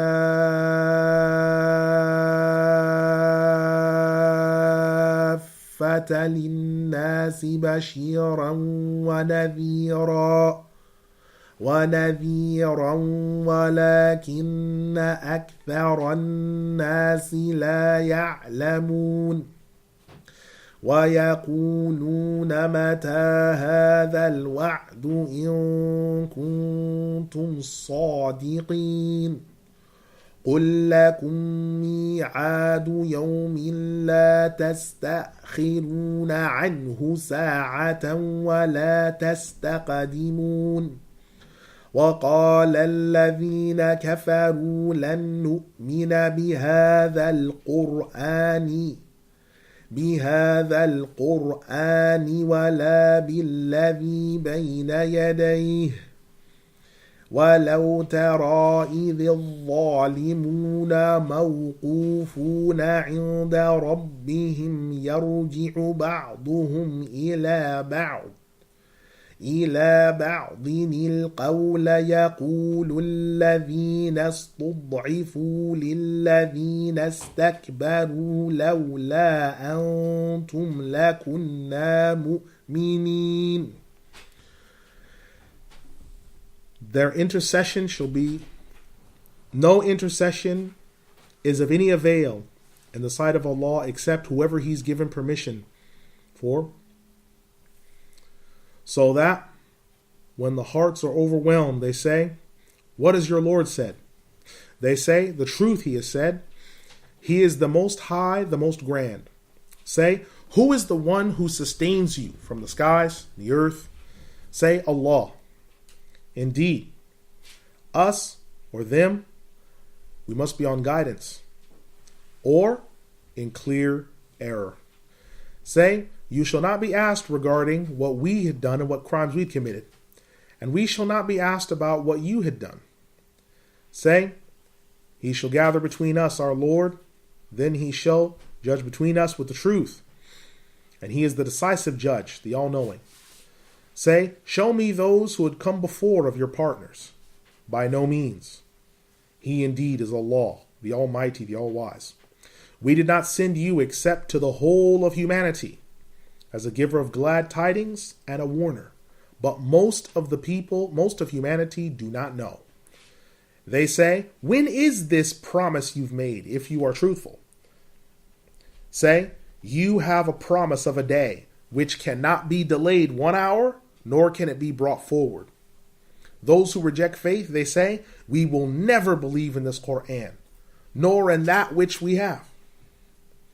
And if you could only see when the oppressors are gathered in front of their Lord, standing at attention, speaking, whispering to one another the statement, those who were weakened shall say to those who were strong and mighty in the earth, oh, had it not been for you, we would have been believers before this. Surah Saba, the 34th Surah, ayat 23 to 31.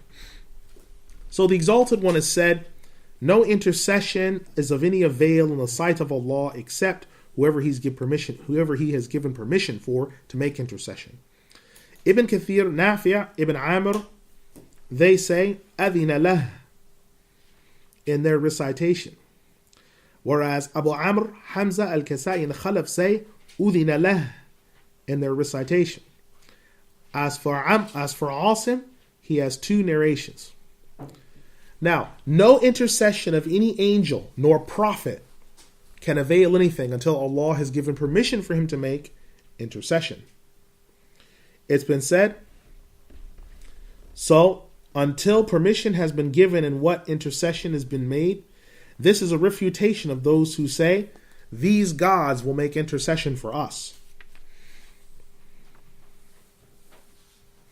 So, when the fright is taken from their hearts, they shall be brought forward.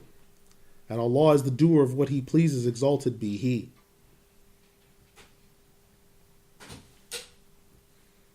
Now, the statement being referred to, the angels are speaking at one point when they are commanded because they are afraid of the judgment of Allah. So Allah says that the fright is taken away from them, and they are frightened because they hear the speech of Allah the Exalted. Don't you remember the hadith of the Messenger of Allah sallallahu alaihi wasallam when he said, whenever Allah speaks with revelation, the people of the sky hear His speech. It is as a chain being dragged over an enormous boulder, and they feel fear. And they stay like this until the angel Jibreel comes to them. When Jibreel comes to them, then fright leaves their hearts, and they say, Jibreel, what has your Lord said? Jibreel says, He has said the truth. Then they call out together, the truth, the truth. This has been collected by Imam Abu Dawood. It was also related from Abu Hurairah from the Prophet ﷺ that he said, when Allah the Exalted, when Allah glorified, Almighty and Majestic ordains a matter in the sky, the angels flutter their wings in confirmation of the statement. And it sounds as if a chain is being dragged over a rock. And this has been collected by Imam Abu Dawood. And when fright comes away from their hearts, they say, what does your Lord say? And they said to the one who said, the truth. He is the Almighty, the Most Grand. So they are afraid from the resurrection of the hour. And the angels fear the nearness of the hour and know of it.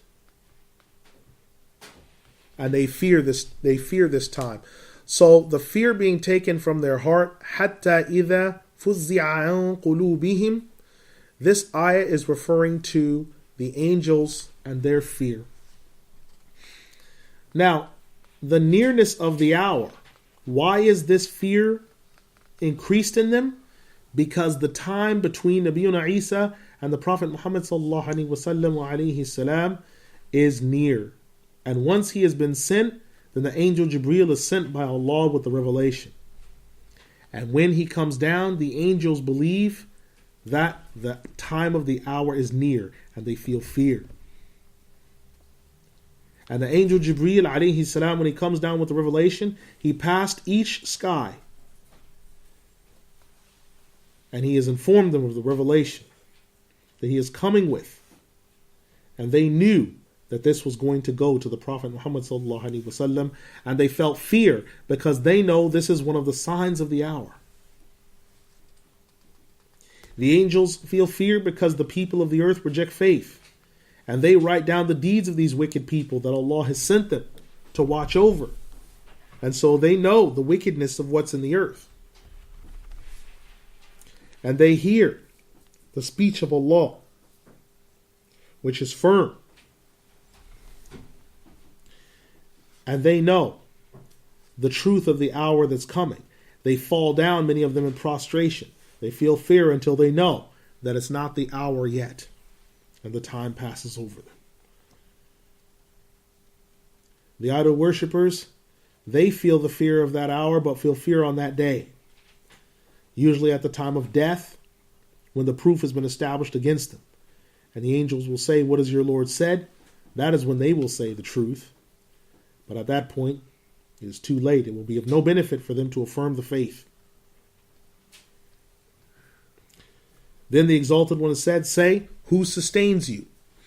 This ayah, قُلْ مَنْ يَرْزَقُكُمْ, is the beginning of the 44th hizb. Who sustains you from the skies? Meaning, with rain. The earth with vegetation, fruits and vegetables. So he's been told to ask the unbelievers regarding this. Who sustains you? The one that sustains you, you should worship. Say, Allah, because they're not going to answer in Allah's name. They're going to answer in some other way. So the speech has been preserved. Indeed, we and you are either upon clear guidance or error. So they say that, the scholars of commentary say, so the unbelievers are being shown that there are only two ways. There is us, those that believe, and you, those who do not believe.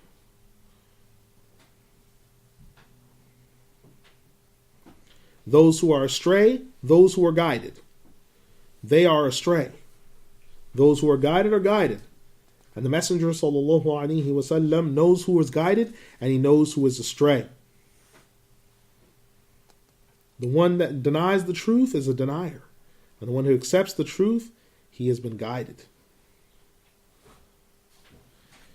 Say, you will not be asked regarding what actions you had done, meaning what you were taken to task for, nor will we be asked about what you did, meaning of your kufr and your rejecting faith.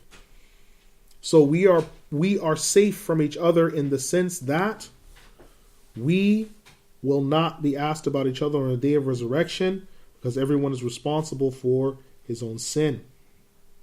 However, most of the scholars of commentary say that in one point this has been abrogated by Surah At-Tawbah, the 9th Surah, Ayah 5, regarding the fact of leaving the unbelievers because at some point they are commanded to fight them. Say, He, Allah, shall gather between us on the day of resurrection, the hereafter, and then He shall judge between us in truth and in justice, because He is the decisive in judgment, the all-knowing. Say to the unbelievers, show me those who you claim to be partners with Him. But they cannot create, they cannot sustain, by no means. They are not, while Allah He is. We only sent you to the whole of humanity, meaning the whole of the creation of men. We did not send you except to all of humanity, to call those who are upon unbelief to the truth. They say, when is this promise, meaning the punishment which they are threatened with, that will come on the day of resurrection? They only say this because they're denying the resurrection. Tell them, the promise of that day is coming, meaning the day of death at the time of fear, and the day of resurrection, as said by Al-Dhahak and Abu Sulaiman al-Damashqi. Those who reject faith of the idol worshippers of Mecca, it's referring to, say, we will never accept this Qur'an, nor that which came at the time before it, meaning the Torah and the Injil. So the believers from the people of the book, they say, the description of Muhammad is in our book. But the idol worshippers of Mecca deny the book of the Qur'an and the books that came before. So their position has been mentioned on the day of resurrection, when Allah said, if you could only see when the oppressors, meaning the idol worshippers of Mecca, are brought standing at attention in the hereafter, speaking to one another in whispered tones, some of it dispute and some of it blame. And those who are weak, meaning the followers, shall say to those who are strong, meaning the elders or the rulers, the leaders, if it had not been for you, we would have been believers, we would have accepted the Tawheed of Allah. Meaning, if you had not stopped us from Iman, we would have answered, we would have followed it. This is your fault. And so He, Allah, shows that, is it then us that kept you from Iman after when the messengers came to you, but indeed you are the criminals. And the night and the day is a sure enough witness of this point. Close quote. أقول قولي هذا أستغفر الله لي ولكم أستغفر الله إن الله غفور رحيم الحمد الرحيم ولا إله إلا الله. Alhamdulillah, we have completed our portion. We have reached a number of pages. We've completed some 3 pages. Now, are there any questions over what we've covered so far today? Any questions? No? Yes? Yes. You spoke about how some Orientalists talk about revelation.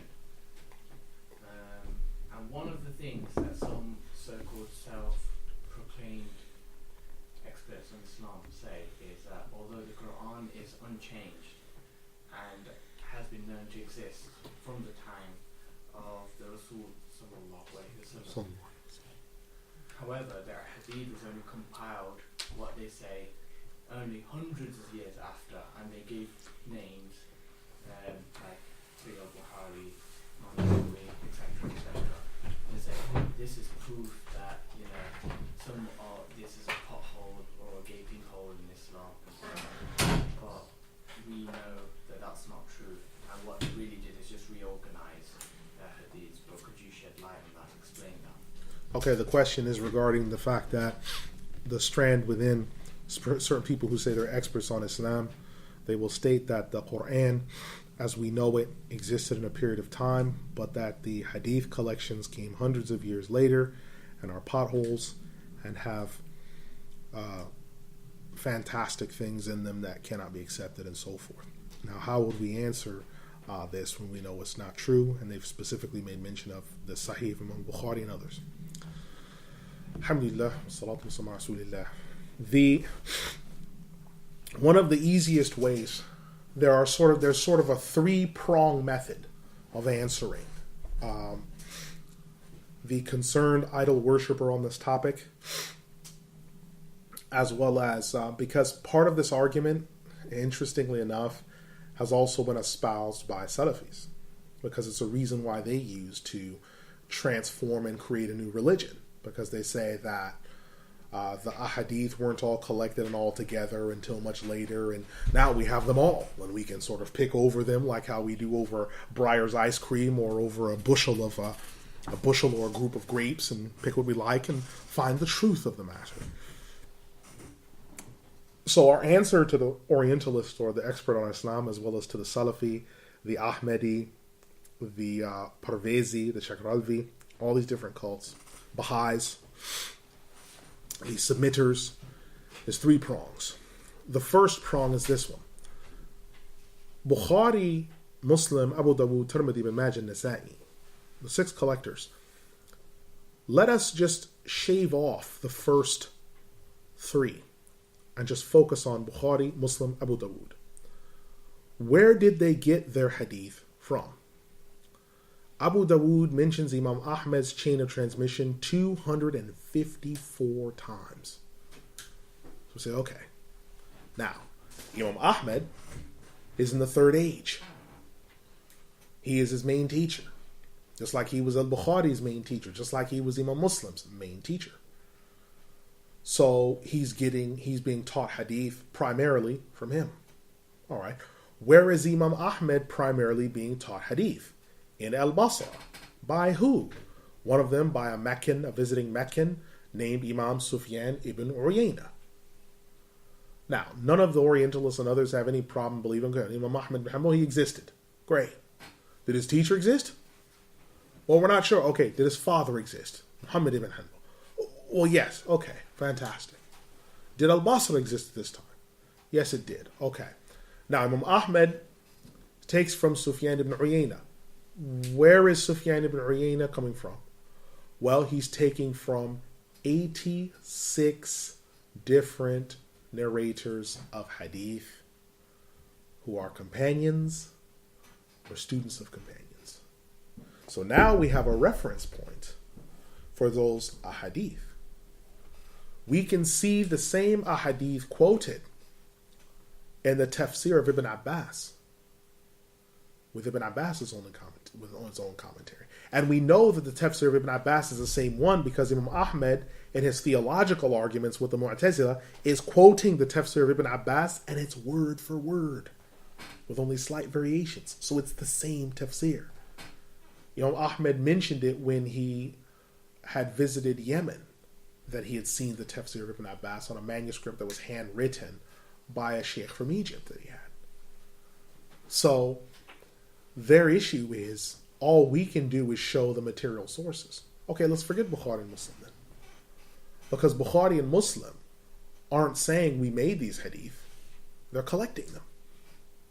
Okay, where did they collect? What are the material sources for their ahadith? So this is the first statement that we would look at. The second answer to our three-pronged response is the reference to Arabic foods and cultural things. We know what Arab culture was like 100 years ago, 300 years ago, 400 years ago. And we know the terminology and the language that was used because it's been canonically written down, collected, and broken down. By looking at the language that are used in the hadith collections, the fact that scholars had to come later and say, listen, this word is referring to this because this was common in that time period, means that the materials in those hadith collections, the actual text, must be contemporaneous to the Prophet ﷺ. Otherwise, there'd be no reason to say this refers to this because those words would still be extant.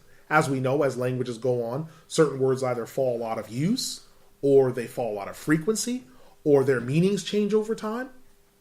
Like the word nikah. Its meaning over time because it has two main meanings, and sometimes the second meaning has become primary, sometimes the first meanings become secondary, is changed over time. right? Sometimes naqal. Naqal in Arabic, that's changed over time, right? And its usage, you can see that, wait a minute, hold on. They're using a far older usage, which is referring to the fact that it's coming from a contemporaneous source from the time of the Prophet. The third issue that is our third of the three-pronged response is when they say these materials or these sources came much later. What would be your proof of that? Now, usually what they're going to give you is they're going to say, well, these are coming from Jewish and Christian sources. And they'll quote Pirk Eliezer or the things like this. The problem is, every Jewish source they quote comes after the collections, which means that most likely these collections influence that Jewish source rather than the Jewish source influencing the collections. Because many of these Jewish sources that they say influenced the Muslims were actually written during the Jewish Golden Age, which was 1000 AD in Spain, when they were writing in Ladino, which is Arabic with Spanish with Arabic letters. So no, we influenced them. They didn't influence us. The whole reason why they've broken down their books into fiqh books and talked about mu'tamid and what's not, the develop of more Mishnaic arguments, everything, that's because of our fuqaha.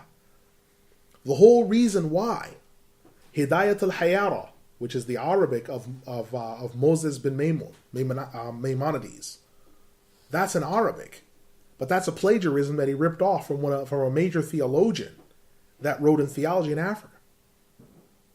In fact, Hidayat al-Hayara, the way he broke down theology, that said, Inna Allaha wahidun la sharika lah, and all these other things, is taken directly from our theology textbooks. The Jews prior to that, writing in Arabic, did not write in any theological fashion like that. They were still using Aristotelian logic and thought in discussions about Allah's oneness. They did not talk in that way. He was the first one to talk in that way. The first one to use words like kufr, like this is kufr, or yakhriju an al-millah, he's left from their religion. Jews weren't talking about that before. They would put a ban of haram, where you couldn't take part in Jewish rituals and things like that. But Jews did not use words like ridda, apostasy, takfir, kufr. They didn't use words like that. So we can see that we influence them, which would be right, because the big brother sometimes bears down on the little brother. And the children of Israel are the younger brothers. Ishmaelites are the big brother. So sometimes the big brother bullies the little brother. Not always, but a lot of the time that happens. And hey, we're not mad at them for taking some of our stuff. They take from our dictionaries. You know how many quotes there are from Lisan al-Arab in the Hebrew dictionaries that they use because they don't know the meanings of certain words in their own language? But we're not mad at him because the big brother, he knows the younger brother has to shine. Okay, give him his shine. I've been around long enough. Let them have some time. So we have to understand and look at things in perspective. And when we look at it from that standpoint, it comes out easier for us. And then when they're going to come with other arguments and say, well, what about the fact that the law of the Muslims is based on Roman law? I say, wait a minute, hold on. Are you saying that the Muslims have taken our law from Roman law? Well, yes. Which Roman law? Well, the Christians. Well, wait a minute, hold on.